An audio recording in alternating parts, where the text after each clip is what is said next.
Reading is the foundation for all types of learning, including science and math.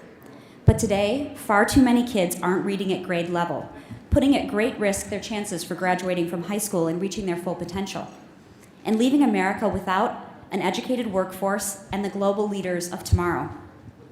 As a nation of concerned citizens, we must work together so that all kids read proficiently by the end of third grade. And at Target, that goal is a driving principle behind our work. Education is at the heart of our giving. We believe in setting high academic expectations for all children so that they can graduate from high school and college. And we believe that we all have a role to play. That's why we're on track to reach $1 billion in giving to education by the end of 2015 with a significant focus on K-3 literacy. It's why we give 5% of our income, and we have since 1946. Today, that's more than $3 million every week to help kids learn, schools teach, and parents and caring adults engage. It's why we're here and why we strive to listen and act and learn locally from our guests, educators and education experts, nonprofits, and leaders across sectors. It's why we hold ourselves accountable, and we've made public our goals around education. And that's why we work to put words into action both nationally and in local communities across the country. I'd like to give you a few examples. This spring in our home market of Minneapolis, we announced a $6 million investment to fund the expansion of the Minnesota Reading Corps into Minneapolis public schools during the 2011-2012 school year to help more students in our hometown market become proficient readers. We've also convened a group of experts from the University of Minnesota and from the Minnesota Reading Corps to launch a comprehensive literacy intervention pilot in Minneapolis public schools. Our goal for this initiative is it serves as a sustainable improvement model for reading instruction. On the national front, Laysha Ward, our President of Community Relations, recently had the opportunity to join President Obama, Secretary Duncan, and a number of leaders from the business, education, and nonprofit sectors at the White House to discuss the importance of education to America's future. Coming out of that roundtable, the White House has asked the business community to support statewide education changes, to target our investments on the work that has the greatest potential for impact in high-need areas, and to drive demand for a world-class public education system. Our efforts at Target are representative of the work happening in cities and states across the country. Our shared challenges are now shared opportunities. By working together, we believe we can help all kids read proficiently by the end of third grade and build a world-class education system. But it's going to take cross-sector collaboration, innovative programs and partnerships, caring parents and adults, outstanding educators, and leaders like today's panelists. Dr. Donald Hernandez, Dr. Jay Greene, Oklahoma Senator Clark Jolly, and Indiana Superintendent of Public Instruction, Dr. Tony Bennett, who insists that I just have to call him Tony and drop the superintendent and the doctor, and I will. I'd like to introduce each of them to you individually, and then each of our panelists will give brief remarks before we move into our panel discussion and our Q&A. Dr. Donald Hernandez is a professor with the Department of Sociology at Hunter College and the Graduate Center of City University of New York, as well as senior advisor with the Foundation for Child Development.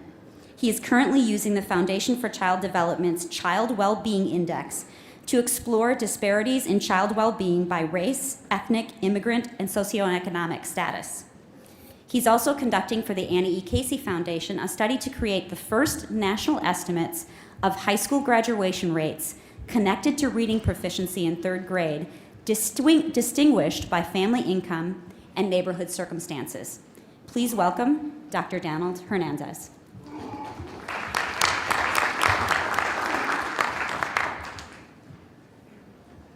Thank you very much. It's a great pleasure and a great honor to be here today to be with you this afternoon. Today I'm going to present results from a new study showing how third grade reading skills and poverty influence high school graduation. I'd especially like to, one slide off, there we go. I'd especially like to thank the Annie E. Casey Foundation and the Foundation for Child Development for supporting this research.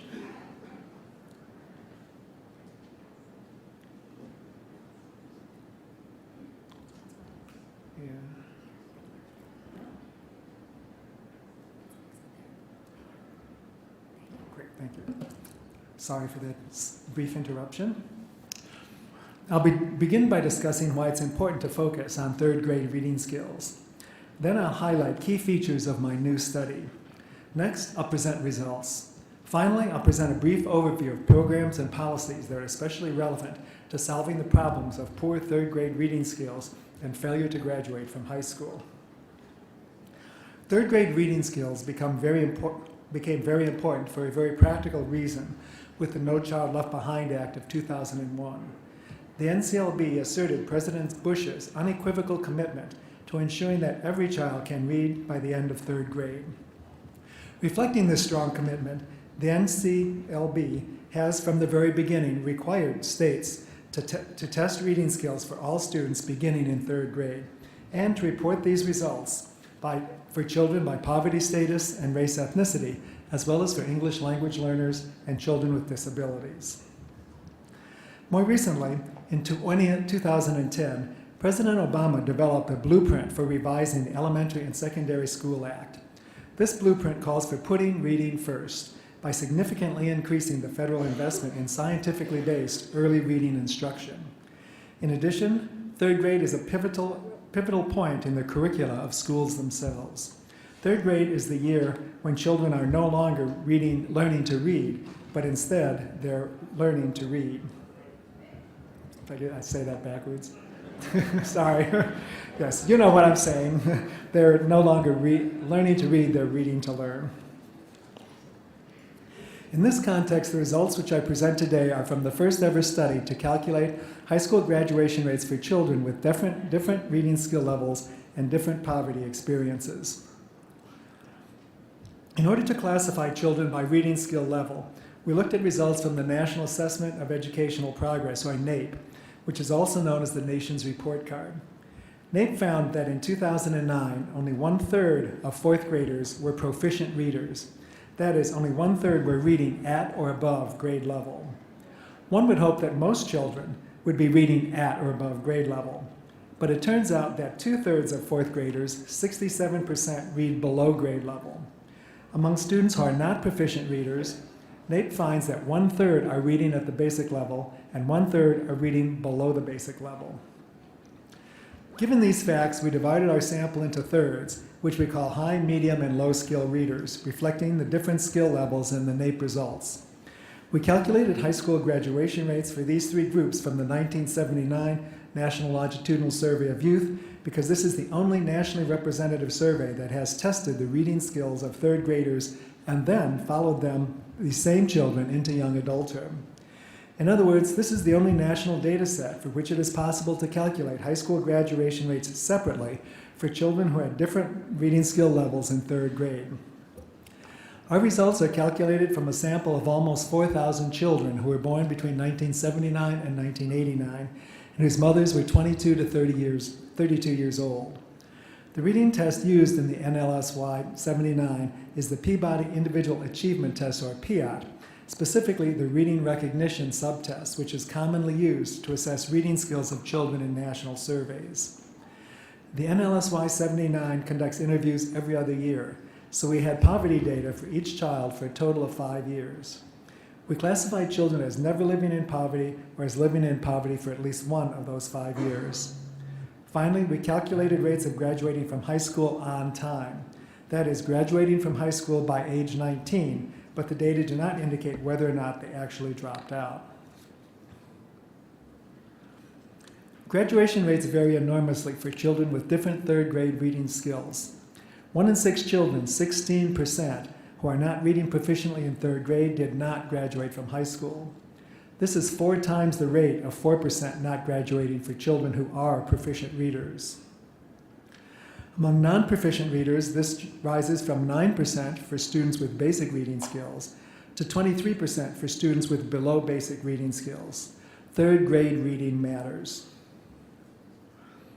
As a result of these enormous differences in graduation rates across reading skill groups, children with the lowest reading scores account for only 1/3 of all children, but they account for 3/5, 63% of all children who do not graduate from high school.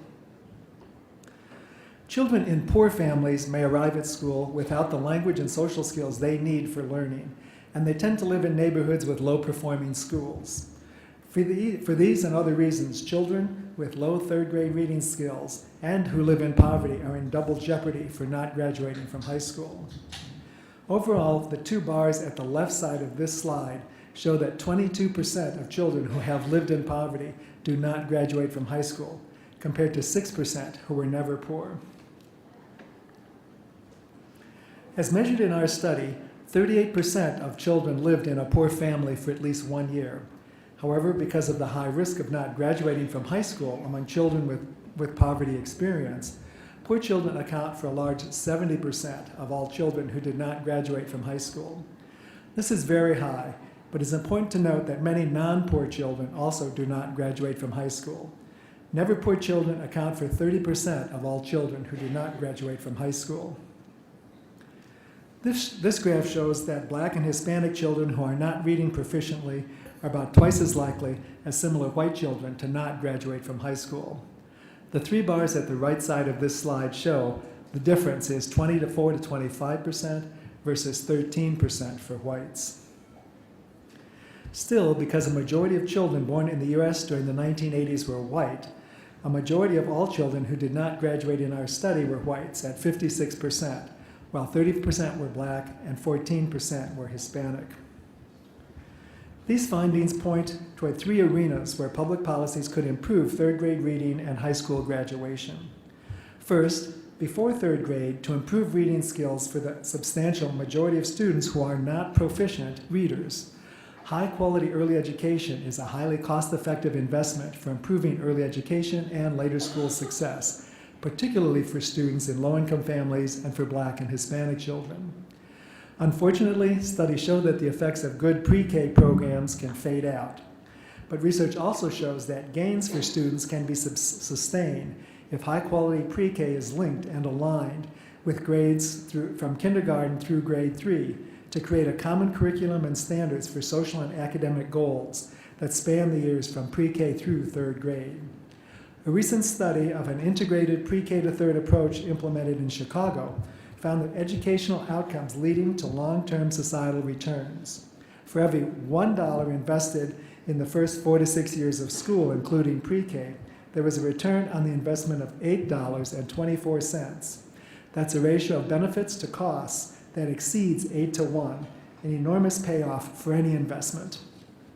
Second, health and developmental problems undermine student success in school and need to be addressed with effective government policies. Third, effective education and work training programs for parents can lift families out of poverty. In addition, two-generation programs that integrate high-quality early education for children with effective workforce development programs for parents are especially promising. Thank you very much.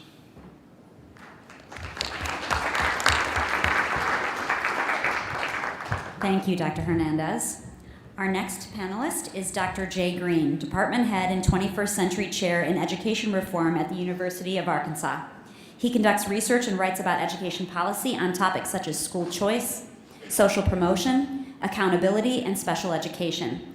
He's the author of Why America Needs School Choice and Education Myths, and his articles have appeared in numerous policy journals.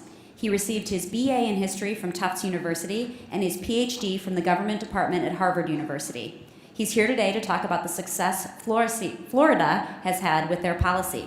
Please join me in welcoming Dr. Greene. So we have the challenging after-lunch sleepy session. So we'll try to liven it up, and the surest way to do that is to show you more study results. So I think that this should really fit the bill. So this is work that Marcus Winters and I have done on the effect of the social promotion policy in Florida. This actually was a policy to end social promotion.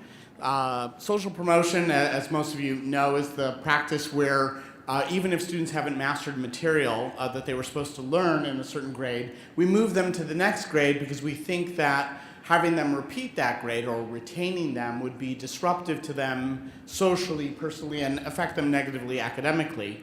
And so that's the reason why we have traditionally promoted students to the next grade, even if they haven't learned the material they were supposed to know in that prior grade.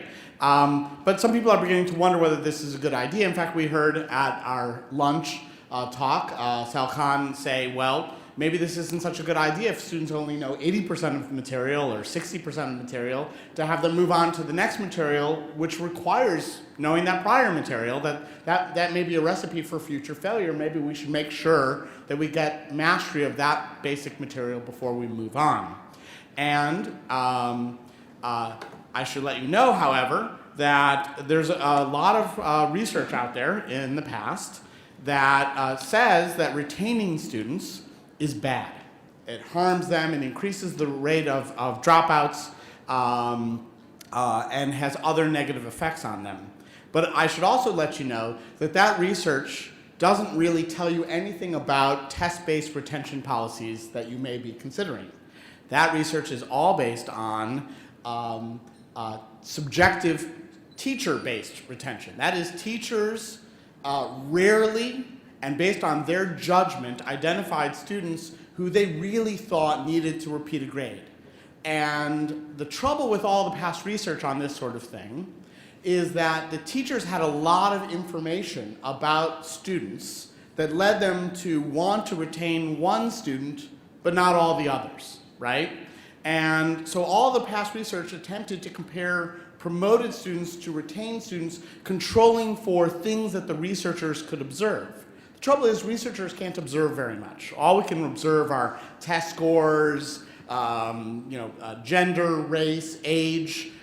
We don't see a lot of information about individual students, but teachers know individual students really well, and there's a reason why the teacher retained that student but promoted that student, even though they had the same background, the same scores, etc. So the comparisons were never apple-to-apple comparisons. There was always something different about the retained student that made that student likely have more serious problems. And not surprisingly, students who have more serious problems don't fare as well later in life. And that's really what I think this past research tells us. It doesn't tell us what would happen if we had test-based retention, where we didn't hold students back rarely and based on the subjective judgment of teachers, but we used standardized tests to guide these decisions so that we couldn't make real apple-to-apple comparisons. So, test-based promotion is underway in Florida. It's also being tried in a number of other places, Texas, Chicago, and New York. The way that it works is that students are supposed to meet a certain threshold of performance on the standardized test. If they do, they are default promoted, that is, they are automatically promoted. And if they don't, they're default retained, but they're almost always exemptions. This is actually a very nice kind of policy to study. Let me tell you a little bit about the Florida policy in particular. It was enacted in 2002. It applies to third grade students for reasons that Dr. Hernandez just told us about. That's a particularly important grade to have retention. And the way it worked is that students had to do better than the lowest category of reading in order to be default promoted. And there were lots of exemptions. As it turns out, 40% almost of all the students who tested below the threshold received one of the various exemptions to be promoted. But 60% of those below the threshold were retained. So the students who were retained got more than just repeating the same grade. They got lots of other interventions too, like summer school. They had to be in a classroom with a high-performing teacher. They were required to have an improvement plan and get extra reading instruction. So what was our research design that is really quite different from all past research that you'll hear about? Well, what we did is we used something called a regression discontinuity. And basically what we're doing is we're using the fact that there is a bright line of a test score that students have to get to be default promoted. So there's a certain score on the reading test, and if students get that, they're automatically promoted. Well, the student who barely gets above that score is virtually identical to the student who barely gets below. In fact, to a large degree, it's chance whether a student is barely above or barely below, and this approximates a random assignment experiment, sort of like a medical experiment. And that's the basic design that we're using here.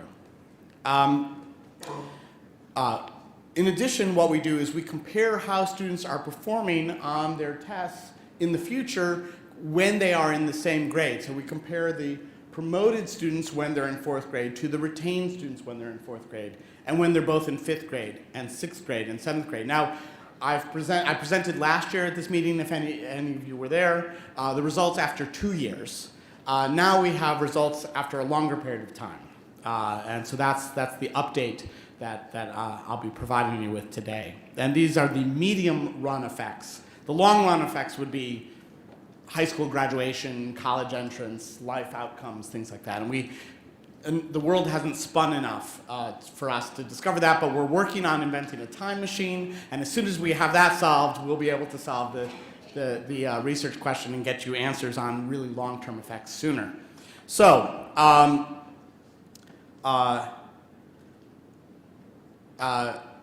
one other important thing I should point out is that we are really focusing here not on all the students except the first cohort retained.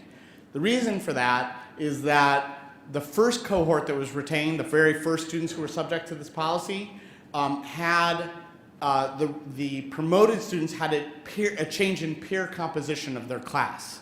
That is, all of the low achieving students were removed from their class, and none were entered in from the prior year.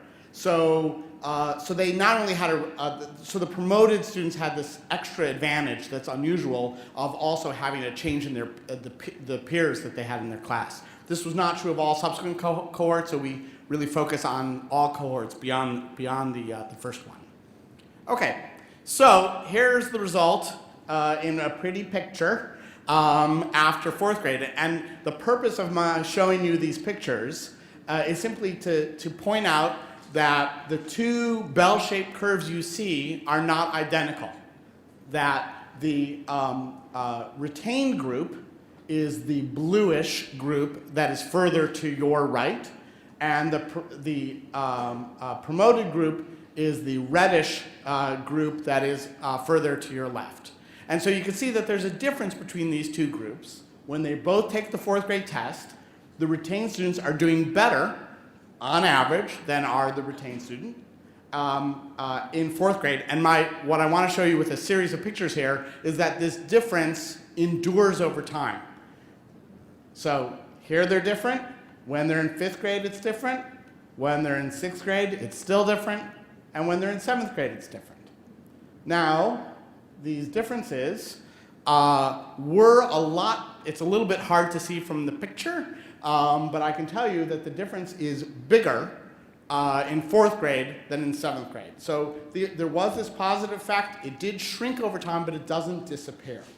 In fact, the positive effect by the time the students are in 7th grade is almost 2/10 of a standard deviation.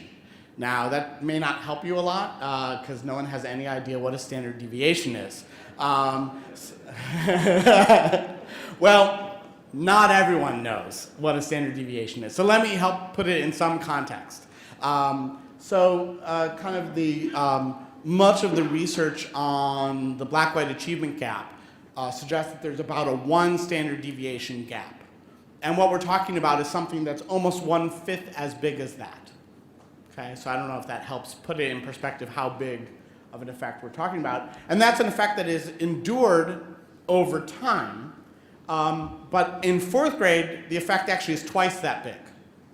So it's bigger right away, and then it shrinks over time. Now, as it turns out, everything fades in education, but usually it fades to 0.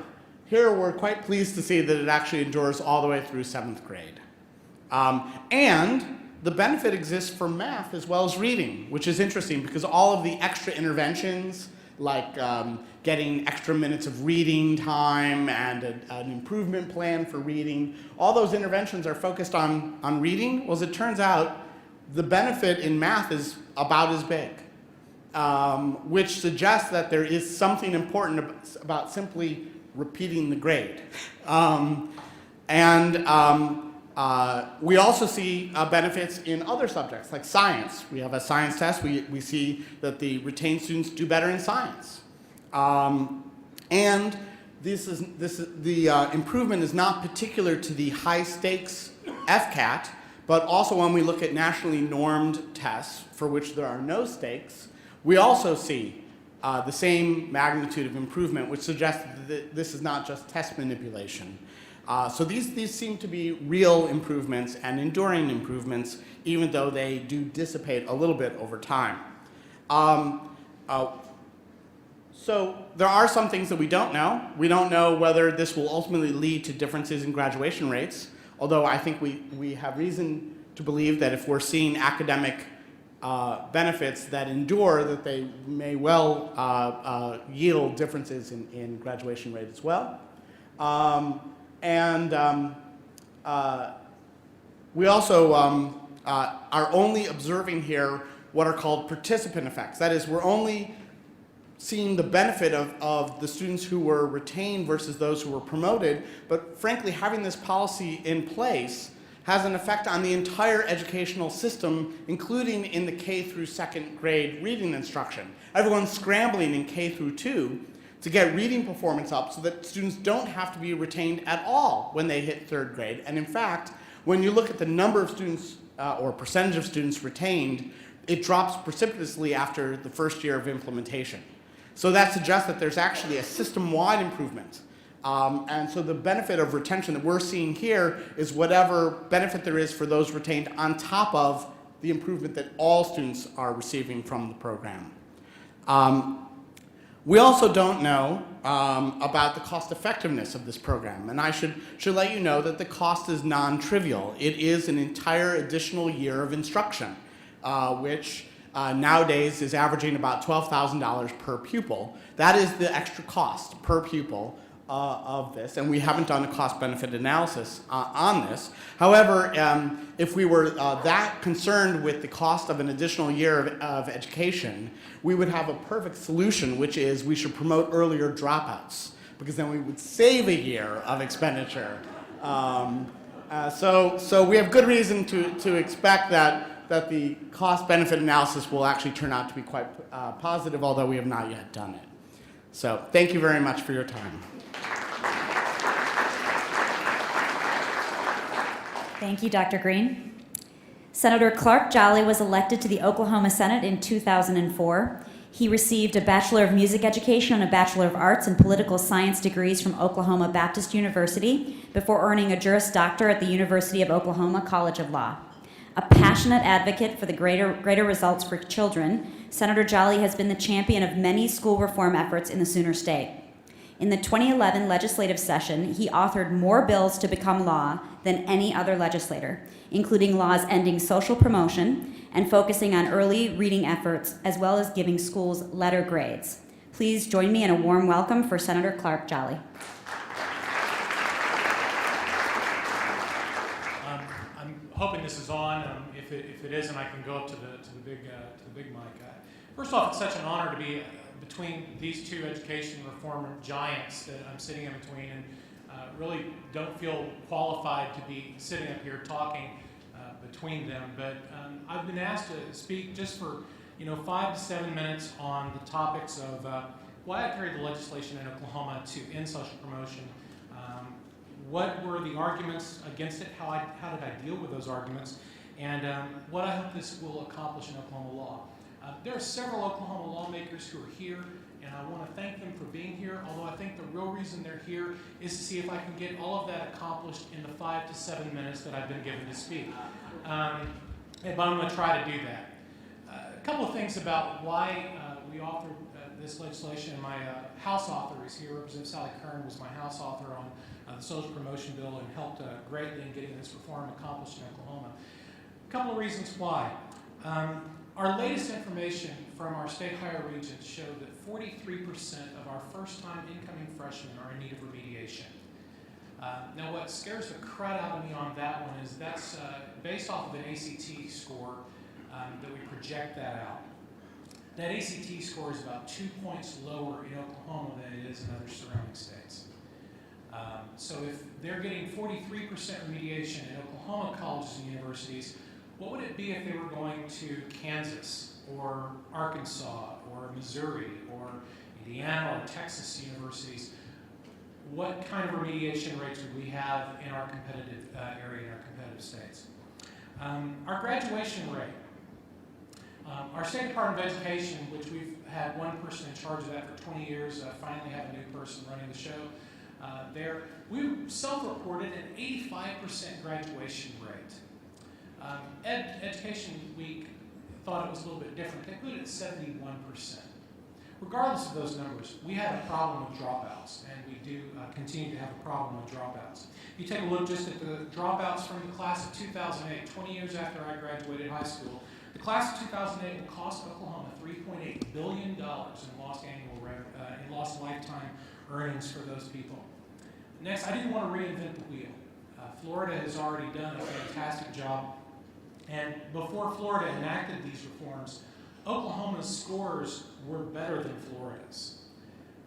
Florida enacted these reforms, and now not only have their mainstream everyday students flown past the state of Oklahoma's students, their Hispanic students have also flown past not just the state of Oklahoma, but I want to say 37 other states. Their African Americans are also beating 8 states. I think that number may be higher now. Clearly, these reforms have worked in Florida. I didn't want to reinvent the wheel. And the last reason why I wanted to do it was Governor Jeb Bush came to town. He came to Oklahoma and he said, you know what? Here's what we did in Florida, and here's some of the things I think, based on our analysis of data of Oklahoma, here's some things we think would help in Oklahoma. And here's some game changers that we think Oklahoma should look at. And it was in the House chambers, and I sat there that day and listened to him speak and wrote down a list and decided that we're going to get this done. And we were able to get that done. So that's really the reasons why we decided and why I decided to be passionate about getting this reform implemented. And I'm very proud that my fellow legislators, both in the Senate and the House, we got it done the first try. And I think we got it done right the first try. But it wasn't without argument. So what are the arguments against it? Jay just talked about one of them, and the biggest argument I had against it was this will increase the dropout rate. Studies have shown that when you retain a kid, they will drop out. I served for 2 years on the National Conference of State Legislators Task Force on Dropout Prevention. We studied the issue in detail, and I'll tell you from my perspective from that, kids aren't dropping out because they're retained. They're dropping out because they've lost interest. They've gotten lost, literally. They're bored. They're not being challenged enough. Or they've fallen behind, but they've lost interest. They've lost that connection. The retention is an indicator of a problem, not a determiner of the problem. The retention is not going to determine whether a kid drops out or not. Another argument that I was given was, well, you know what? Oklahoma's ACT score is higher than Florida's. So why would we want to model Florida when we're doing better than them? Well, we haven't, as Jay just said, Earth hasn't spun around that many times yet. You're comparing apples and oranges. Let's look at apples and apples. Let's look at the kids that now are blowing past us in the NAEP scores. Let's look at that, and let's compare those kids when they start taking the ACT to the kids in Oklahoma that take it. But that was one of the big arguments that letters to the editor were being written about. Here's one. You're going to hurt kids' self-esteem and make them feel like a failure. You know what? That's a policy of compassion. But I think if you look at what the Casey Foundation information shows, I think it's more compassion to say, no, you know what? We're going to fix this. We don't want you to be doomed to failure for the rest of your life. We're going to actually be compassionate and fix this issue before you get there. Another argument. You actually going to fund this, or is this an unfunded mandate that you're just going to force and shove down Oklahoma schools' throats? Another argument. You have any idea how much this is going to cost us? And again, no, we don't know how much it's going to wind up costing us, but we know how much it's costing us in that $3.8 billion in lost lifetime earnings from one class in 2008. We were able to counter those arguments with a lot of the data, quite frankly, that Jay had. I wish I had the slides that he just showed that I could have blown up and had on the Senate floor. That would have been great. We countered all those arguments, but one of the ways we countered it, I think, is to take the emphasis off of the social promotion aspect and don't look at it so much as a stick of, well, we're going to make sure these kids stay in their grade and don't get promoted. We had the same exemptions that Florida had because we think they make sense, and it really is going to make sure that the kids that are going to have problems, that we're actually taking those into consideration. But the vast majority of kids aren't going to fall under that exemption. By focusing on the early intervention efforts and promoting the positive, rather than talk about this as the bill that ends social promotion, I really try to talk about it as the bill that's going to put more emphasis and more resources into early learning to make sure that they don't have to be retained at the end of third grade, that we want them to be successful. We made it applicable to first graders starting this next year. That way we can have time to build in and implement this correctly. So those are some of the things that I think really helped us. I think if you look at what my hopes are, hopefully it's going to provide a fundamental mind shift in the way we view how to be compassionate towards students. Instead of viewing it as, well, we want them to feel better about themselves, great, make sure they know how to read.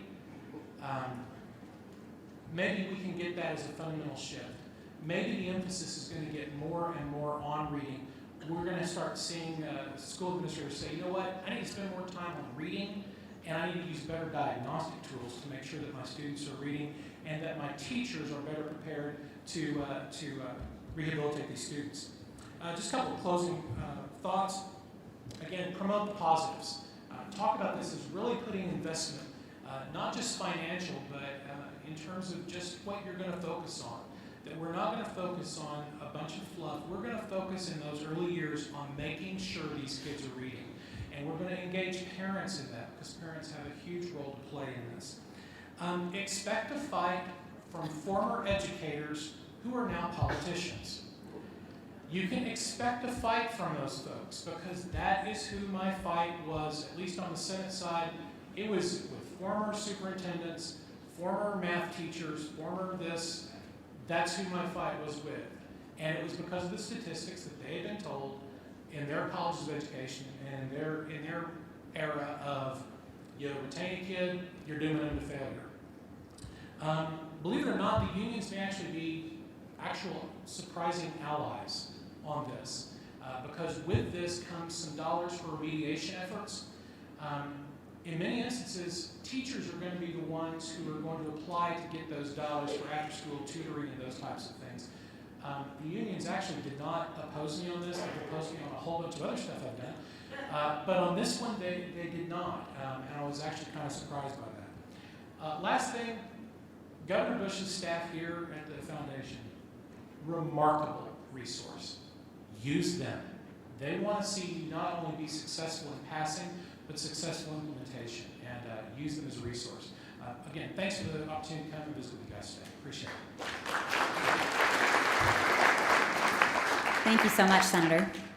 In just his first year as Superintendent of Public Instruction in Indiana, Dr. Tony Bennett is implementing his vision that the academic achievement and career preparation of all Indiana students will be the best in the United States and on par with the most competitive countries in the world. In its first meeting under his direction, the State Board of Education approved reforms to facilitate student-centered learning and removed burdensome regulations that, in his words, too often get in the way of our primary focus, which is the achievement of students. After 9 years as a science teacher, Dr. Bennett began his career in administration. He received his degree and Indiana Superintendent's license from Spalding University. He earned his certification in secondary administration and supervision, a Master of Science in Secondary Education, and a Bachelor of Science in Secondary Education from Indiana University Southeast. Please welcome Tony.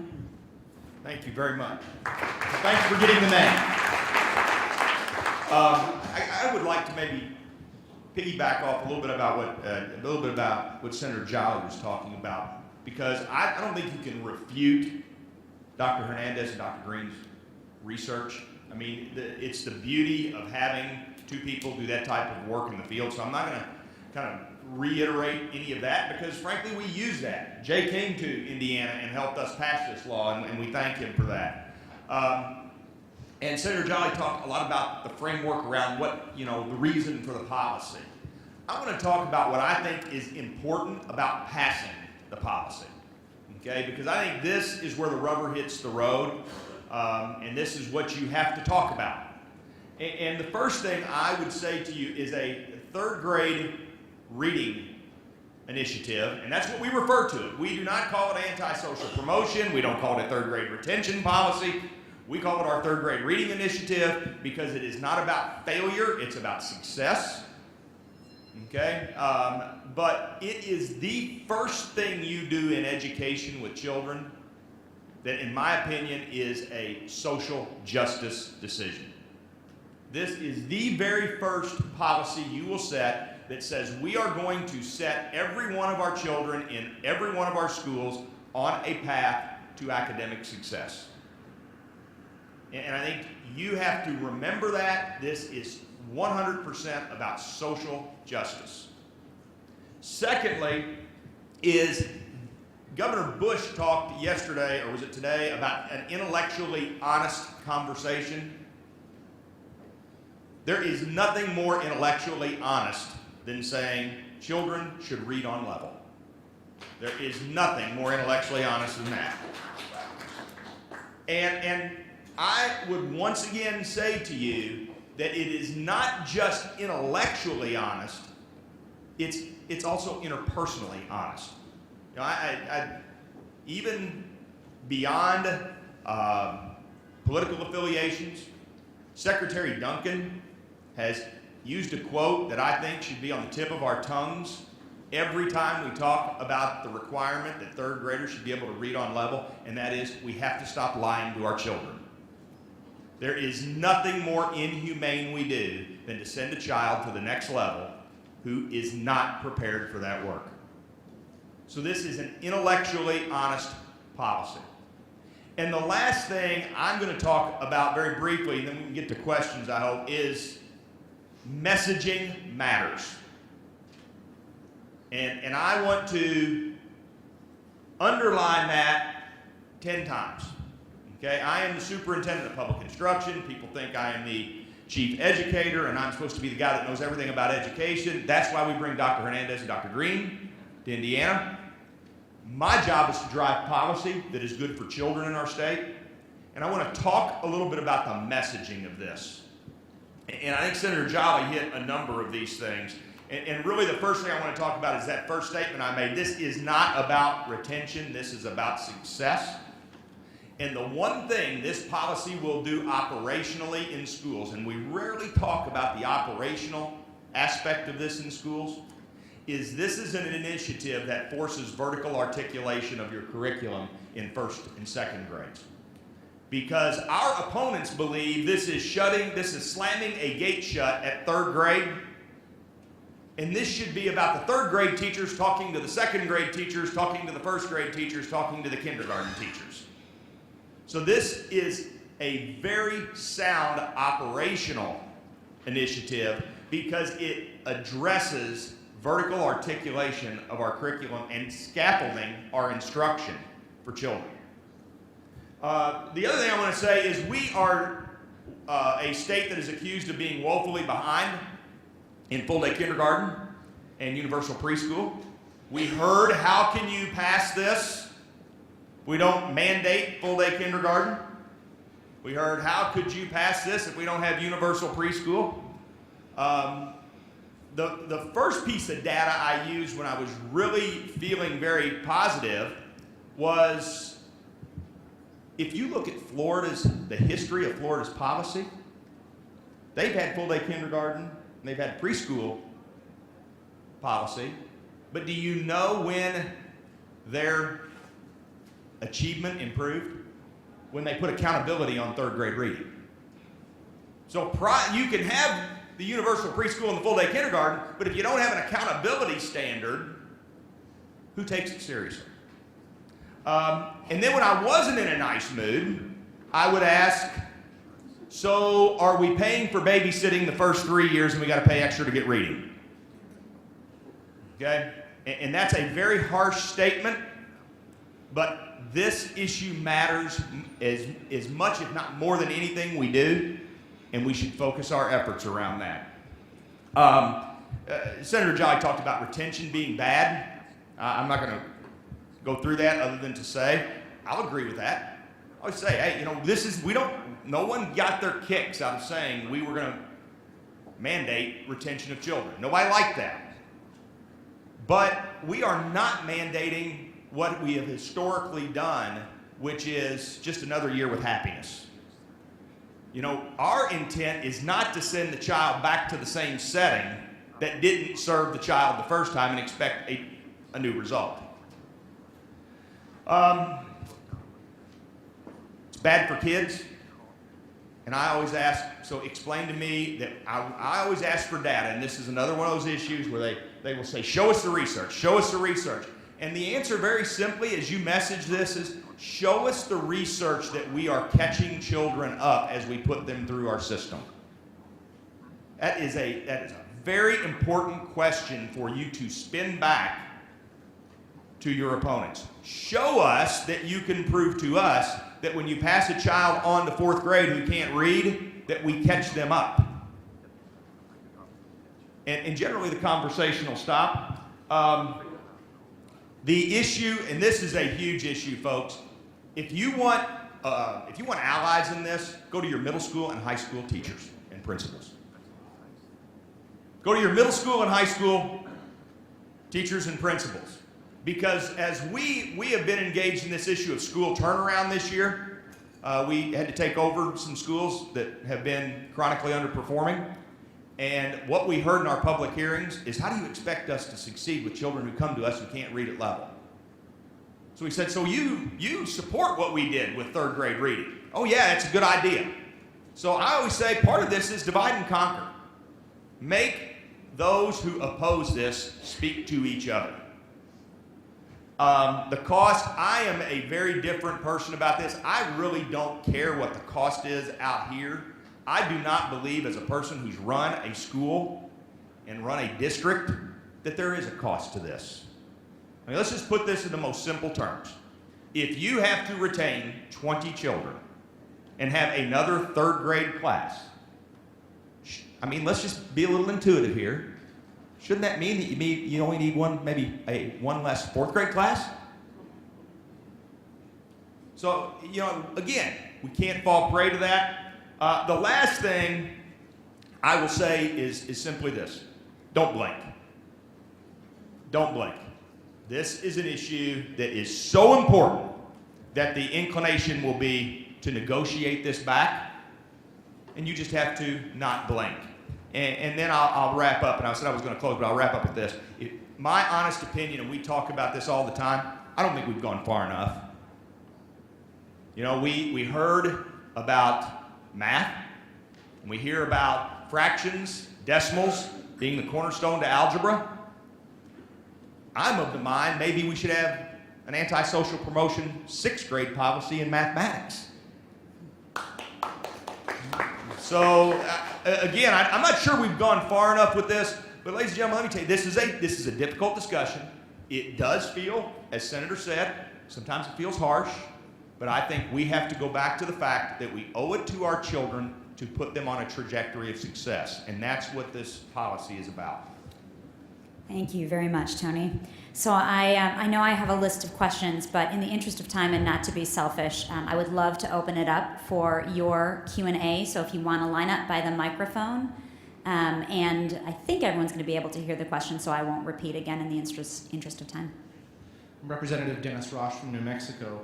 I appreciated the comment about it's not just repetition with happiness, but I want to ask a question for Dr. Greene, because in the district I represent, very, very rural, very small communities where there may be one 3rd grade class, or even a combination, 3rd, 4th grade class.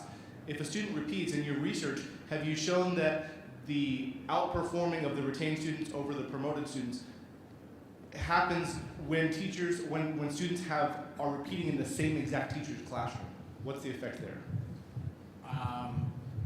Well, I actually don't precisely know the answer. I think in general they are not placed back with the exact same teacher. I think that is not the normal practice, but I'd have to double check that to make sure. But these are Florida schools, which are much bigger and have more of those options. But, you know, people do wonder, well, what good can you possibly get from making someone just do the same thing again? And sometimes it might be like choir practice, you know, one more time with feeling. You know, maybe that's what people need. Being exposed to the curriculum again until you get it down matters. And some people don't get it the first time. So it was just like we heard at the lunch talk by Salhan that you know, sometimes people have to be exposed to material 20, 30 times before they really get it down. Now, as it turns out, in third grade, we go over material over and over again, but maybe they have to go through that whole process more than once to really get it. Next question.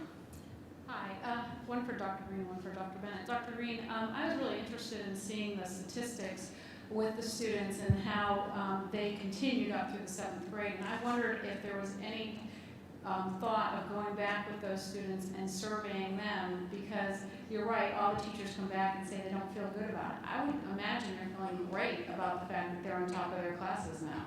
Right. No, that's a great idea. We have not surveyed the students.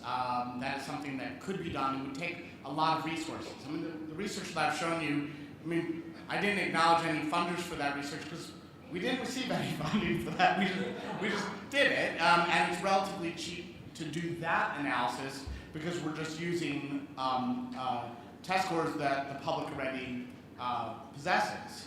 But you're right, there are lots of interesting questions out there that if we had additional resources, we could go explore, like, for example, what their self-esteem is. And it's certainly plausible that self-esteem is derived not from our telling them they're great when they're not, but from people actually producing success. Right.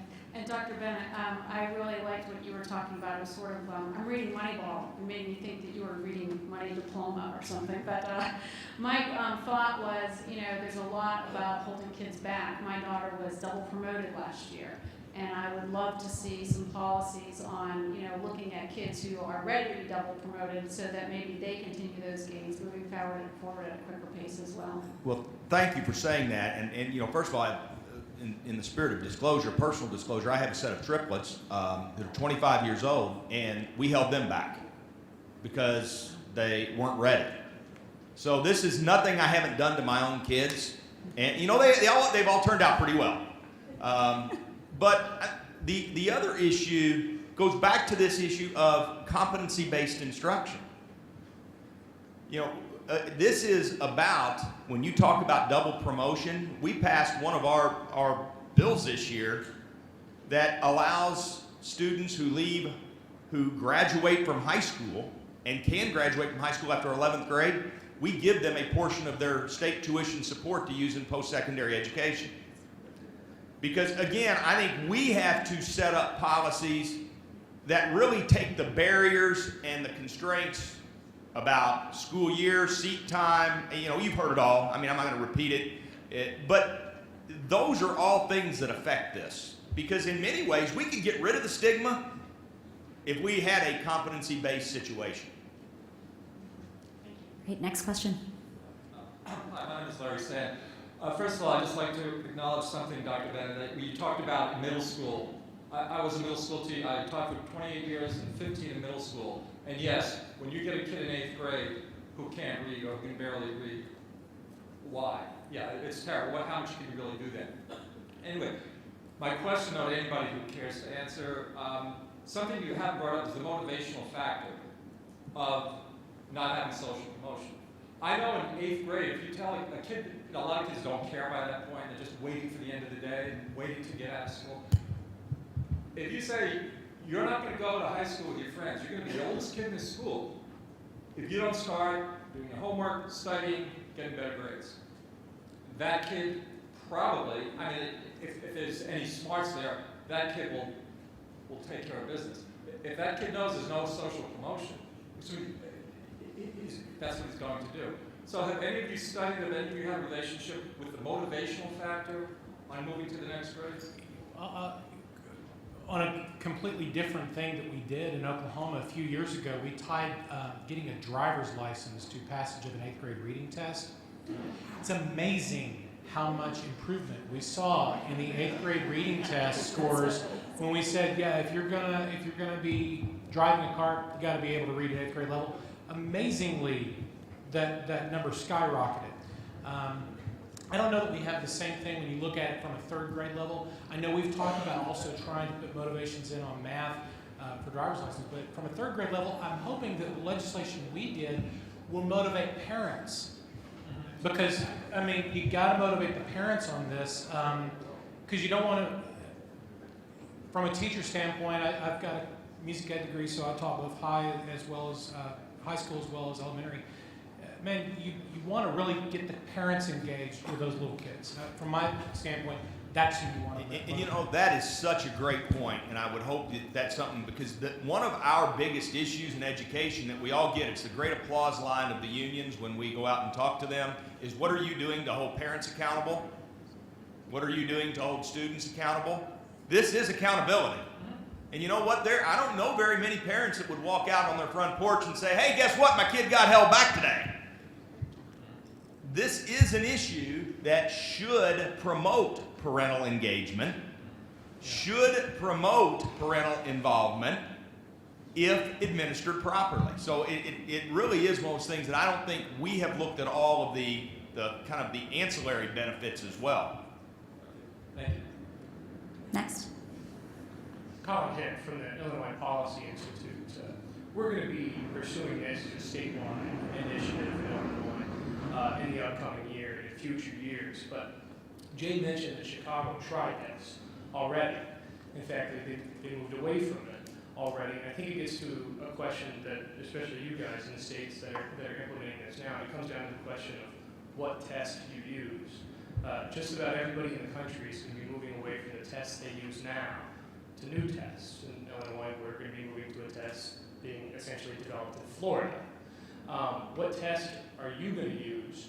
And what's your advice to people who might be pursuing this in states where, as in Illinois, our reading test doesn't measure reading? Well, first of all, we developed a test called iRead3. It is a specific test. Our iStep test did not effectively measure what we needed to measure for reading. So we actually developed a test. We also have iRead 1 and 2 that will help us inform our teachers that, again, the scaffolding discussion. So we're part of the same consortium that Illinois is part of. And again, we're going to be paying very close attention to how well if those assessments do what we expect them to do for reading. And if not, we will continue with the iRead3. Again, I think this is an issue that you have to move with a great deal of, with a great sense of urgency, because this is one, and there's nothing as scientific about that I'm going to give you right now that will even compare to Dr. Hernandez and Dr. Greene. But Indiana has an NGA graduation rate, an NGA calculated graduation rate of 84%. Okay? In our pilot of our iRead3, 80% of our students were found to be proficient in reading. Now, I'm not a psychometrician, but there's some pretty close numbers there. So I think the quicker we move as states on this policy, the better off we're all going to be. But we developed a test specifically for this issue. Our legislation does not call for a specific test because we know the landscape is changing on testing right now. So what we did is we actually said, we trust you to the State Department of Education to please not screw up. And that's basically what we did. We said it has to be benchmarked to state standards. Our state standards actually are, Fordham said that ours are just about as good as the Common Core. There's some things that are good, some things that are better. As long as it's matched up to whatever we're doing, and it's, again, we started with first grade this year, so we can plan and try to make sure that we're adjusting it. We gave that decision up to the State Department of Education, let them figure that out. Well, and Colin also raised an important point about implementation. So it's not just what test you choose, but in general, the implementation of this is so incredibly important. So rigorous evaluations, similar to the design that we did in Florida, were done of the policy in Chicago, of the policy in New York, and neither found positive results. Now, the policies superficially looked the same, but as it turns out, implementation was incredibly different. And in Georgia, where there was no evaluation because none was needed, the implementation was a complete disaster. What happened in Georgia is the districts simply non-complied. They exempted everyone without following the procedures required for exemption. It's a little bit like the special ed voucher law in Oklahoma, right? They just said, we're not gonna. And nothing happened to them, so it fell apart in Georgia because no one did it. So it's, there are dangers here of improper implementation where it falls apart. The problem in New York was the cut score was set so low that everyone passed. That's a problem too. The problem in Chicago is a little less obvious, and there you have to speculate a little bit, but there's a potential that there's test cheating that was... Not in Chicago. No. Yeah, not Chicago. That was problematic enough that that there was a way to get students over the hump without having to get them to read. And that appears to be the problem in Chicago, but it's not obvious. But I just have to warn you, implementation. But let me say, if you implement well, and we are still implementing, but the very happy, the light at the end of this tunnel in terms of implementation, this initiative is probably the most popular initiative in the Department of Education today. It amazes me. Our 2 reading specialists, and again, we implemented this entire thing on the backs of 2 people. Our 2 reading specialists are literally asked daily to travel the state. I spoke at a conference over the summer. Have you ever heard of a Department of Education staff getting a standing ovation? They did. The teachers in our schools are starting to get this. They're starting to crave it. But there's a big implementation issue we haven't mentioned, and that is the teachers coming out of our schools of education are not trained to teach scientific-based reading. This will be our last question. I'm a simple K-12 prophet. I'm a former teacher, and I know it's University is very impressive what it's done. But one of my concerns I've heard over and again, just do it slower, repeat it again. Kids learn differently. That is not always the answer. And so my curiosity from the panelists, what are you doing from a policy point of view? So how districts look at the way they're doing things. You're evaluating the kid, but in the same token, you have to be evaluating the teaching methods used that enable kids to learn. I'll piggyback this on what Tony was just saying. We actually implemented a law a few years ago, and I want to say my House author is here. We actually put a law in that said that teacher prep programs have to not only start passing just the standard exam, we're also going to have you pass an exam that shows that you actually understand scientifically based research models on instruction of reading. So at least our new teachers are going to hopefully have a clue to not go down that road and just say, okay, do it slower. I think that again gets to where, at least the way we wrote the law in Oklahoma, our hope is that we will use the most recent and the best scientifically based metrics to figure out where is the student struggling, and to basically triage those students and figure out, okay, where are they struggling, and then develop a plan to help remediate them in those areas with parental involvement as soon as we identify it. That way we're not just saying do it slower. We're trying to put in there that we're going to make sure that it's in the subcategory that you actually need help. So it's kind of like we were talking at lunch, they were talking about where within the problem are you having a problem? Is it because you're putting the parentheses in different places? We want to know where they're having the problems and let's fix that, instead of just saying do it all over and do it slower and take your time and make sure you're doing it right. I think it also has to go down to specific targeted interventions as we go through formative assessments, the types of things that need to be done throughout the year.